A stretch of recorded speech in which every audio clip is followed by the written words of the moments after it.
we all confront it, don't we? That deep kind of unsettling fear of mortality. It's always sort of lurking there. It's not just the unknown, is it? Often it's this really visceral dread. The end. Absolute. But what if that fear isn't just about facing death for the very first time? What if it's something deeper? That's the really mind-bending idea from this YouTube channel, Wise Mind. They put forward something pretty radical. What if death isn't the end, but like a deliberate reset, a memory wipe, so you can have a fresh start? It's almost, I don't know, unsettling, right? This idea that your current life, just one chapter in this like infinitely long story, and the reason you don't remember the others is because they were intentionally wiped clean. Yeah, and it's not an entirely new thought. If you frame it within, say, broader spirit thread, ancient traditions, even some modern incarnation ideas about energy, or even, the more speculative stuff like quantum consciousness. Our awareness might be linked to something, the brain. Core idea, the body dies, sure, but the core self, the soul, is just vanished. And this forgetting, this memory is kind of crucial. It's part of the system. Makes each new go-around feel immediate, real, urgent.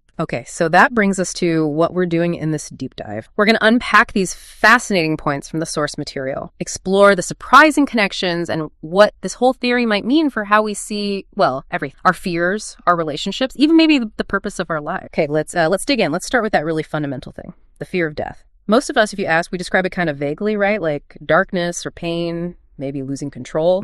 But for lots of people, it's more specific, almost physical. So if we take this theory, how does it reframe what that fear actually is? Well, from this perspective, the fear isn't really about a new unknown thing happening. It's more like your nervous system, remembering what dying felt like before. If you really sit with that fear, quietly trace it, what often comes up isn't just general anxiety, it's specific feelings, sensations like falling or suffocating or being pulled away from someone or something you loved. And what's really compelling is these intense fears often don't have any clear cause in this life's traumas, yet they feel so clear, so sharp, like they're etched right into your nerves. A kind of biological echo. Wow, an echo. That's a fascinating way to put it. And it really makes you think about those weird moments lots of us have had. Think about it. Why do some people get hit with this wave of terror doing something simple, like driving over a bridge or just standing near deep water, maybe hearing a certain sound, even if nothing bad ever happened to them involving those things in this life? Right. It suggests that maybe the conscious mind forgets, but the cells, our biology, it might still hold that imprint. The feeling. Yeah, the sensation, the helplessness, maybe, those unfinished endings from before, perhaps. Possibly. So, okay. If the fear of death might be this ancient echo, what about those other strange moments, fleeting thing, where something feels weirdly familiar, like a memory you can't quite grasp? Déjà vu, we usually just brush it off, don't we? Oh, just a brain glitch, a little hiccup. But what if it's like way more profound than that? Well, what's really intriguing there is the emotional weight déjà vu sometimes has. It's not just, I've seen this before. Sometimes it's this intense feeling, like you walk into a place and it feels like it knows you. Or you see a face, totally new, but it feels so familiar. Or a situation unfolds exactly how you somehow expected it to, like down to the tiny details. Yeah, I've had that feeling. It's uncanny. Right, so if memory was partially wiped, like the theory suggests, then déjà vu might not be a malfunction at all. It could be residue, a trace that kind of slipped through the deletion process, like a flicker, a tiny flashback, almost below the level of consciousness. Residue. Okay, so if that's happening, what does it imply about, reality? You mentioned some researchers. Under hypnosis, people recalling things they shouldn't know. Yeah, there are accounts. People identifying historical events or specific geographical details, family structures, things they couldn't consciously know, but that later check out against historical records. Whoa. It suggests you aren't necessarily repeating your life exactly, like Groundhog Day, but maybe you're stepping over footprints that look an awful lot like ones you've made before. So it challenges this idea that everything is completely new each time. How much of our now is really now, and how much is an echo, a subconscious replay? That's the question it raises. Which leads to the really big one. If we're talking about these repeated lives, what happens to you, your essence, your identity between these cycles? How does it explain, say, kids who suddenly speak languages they were never taught, or people feeling this powerful, inexplicable connection to a time or place they've never, ever been to consciously? Well, this perspective fundamentally flips the script on death being a full stop. Instead, think of the soul, or your core consciousness, working more like stored data, not like a candle flame just blinking out. Oh yeah, stored data. Yeah. So death isn't disappearing. It's more like a system reboot, or maybe an incredibly advanced way of compressing your entire being's information. When a life ends, all that data, the experiences, the joy, the pain, the lessons learned, it isn't just thrown away. It gets compacted, folded up, filed away somehow. And then this is the key part. It gets decompressed, opened up again in a new form, a new life. Right. So you think you're starting over, but you're absolutely not starting from scratch. You're carrying these compressed files, meaning trauma, love, longing, all loaded into the next body, running like a quiet background process on a computer. Exactly. That's why certain things might feel familiar, or why you might have certain talents or fears before you even understand why. Like your internal hard drive has this hidden partition, not just storing files, but actively processing deep experiences. Your conscious operating system, your personality now, it starts fresh, but this background process keeps influencing your gut feelings, your instincts, your attractions, your repulsions. It's like the silent code of your soul just running underneath it all. Okay, so if souls are resetting and carrying these compacted files, it makes you wonder what happens right at that moment, that reboot point. Maybe near-death experiences, NDEs, maybe they offer a glimpse, a rare peek behind the curtain. We hear about these thousands of people, right, all over the world, different cultures, reporting eerily similar stuff when they come close to dying, floating, seeing their own body from outside, moving through a tunnel, these spaces beyond words, meeting beings. Familiar beings, often. Yeah, and then feeling reluctantly pulled back. Right. Now, skeptics often say, okay, that's just chemicals, a dying brain firing off, creating hallucinations. Sure, that's the standard explanation. But it gets harder to dismiss when you ask. How do these people sometimes report verifiable things? Events happening in other rooms they weren't physically in, conversations they couldn't possibly have overheard. Good point. The wise minds theory, and others like it, suggest NDEs aren't illusions, they're genuine windows. Moments where the wall between this version of reality and the deeper one, it gets thin enough for a glimpse of the truth to show through. It flips it. Not the brain creating reality, but briefly perceiving a bigger one.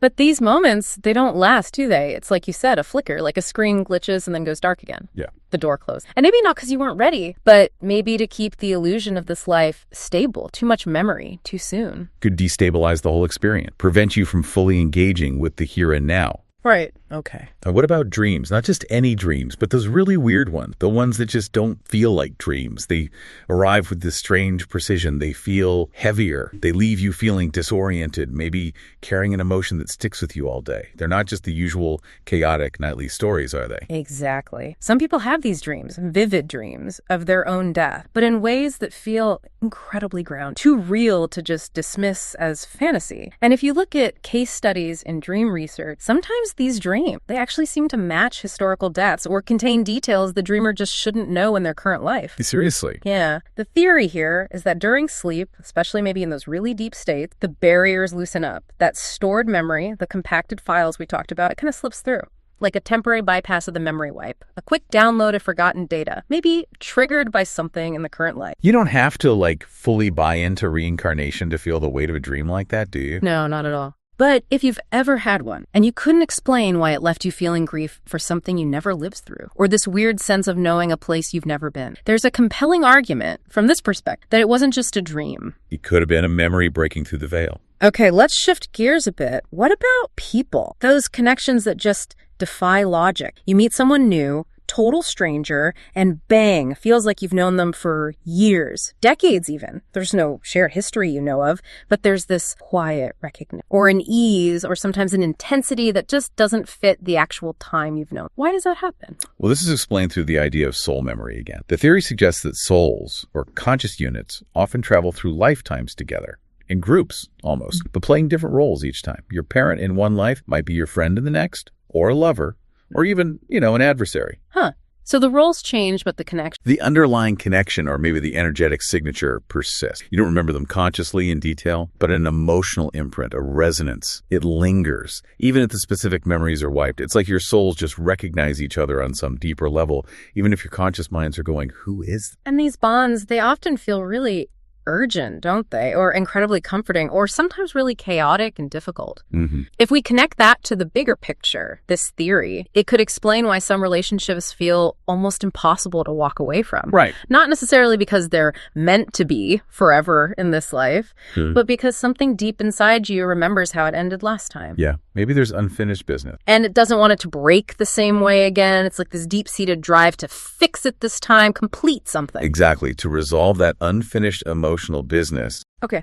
And then there are those fears that seem totally irrational, phobias, but without any cause you can point to in this life. I mean, some fears make sense, right? You had a bad experience, you develop a fear, trauma, lived experience. Classical conditioning. But others just arrive fully formed out of nowhere, like a crippling fear of deep water in someone who grew up nowhere near the sea, or a terror of fire in someone who's never seen a dangerous fire.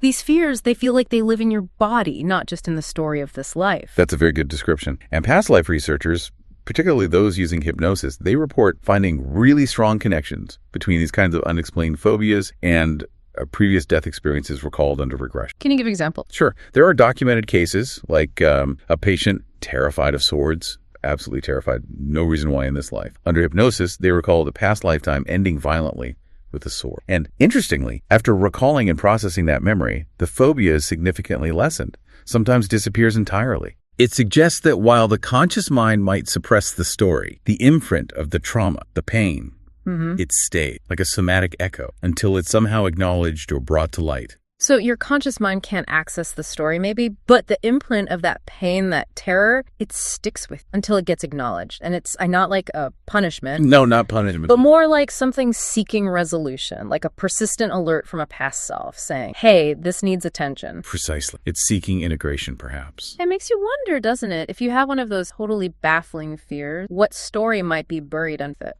It's a provocative thought. Let's talk about karma. It's a word everyone knows, but usually it gets boiled down to something pretty crude, right? Not very often, yeah.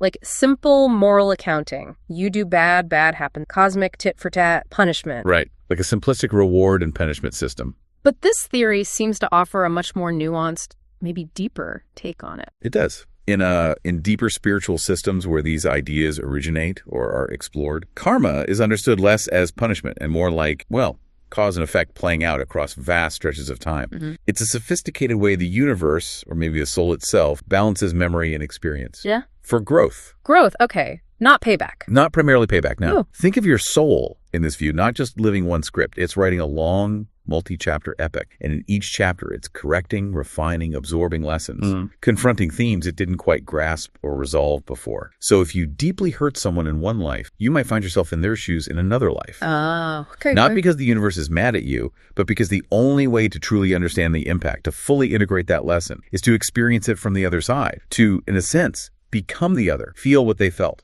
That makes so much more sense. It shifts karma from being this external judge to being an internal self-correcting growth mechanism, like evolution for the soul. That's a good way to put it. A curriculum for the soul spread across lifetimes. So karma is kind of the weight your soul carries, the unresolved stuff, until it understands itself more fully. Not to judge you, but to push you gently towards completing what was unfinished, towards balance, equilibrium. Towards wholeness, perhaps. Right. No, it's easy to think the whole point of life is just get better at being alive, right? Achieve more, learn more, grow more within this one shot. That's the conventional view, absolutely. But what if the ultimate goal isn't just perfecting the single experience? What if it's about transcending the need for these experiences altogether? That's a really profound shift in perspective, isn't it? Some traditions that talk about these cycles, they describe life and death not just as progress, but potentially as repetition. A loop.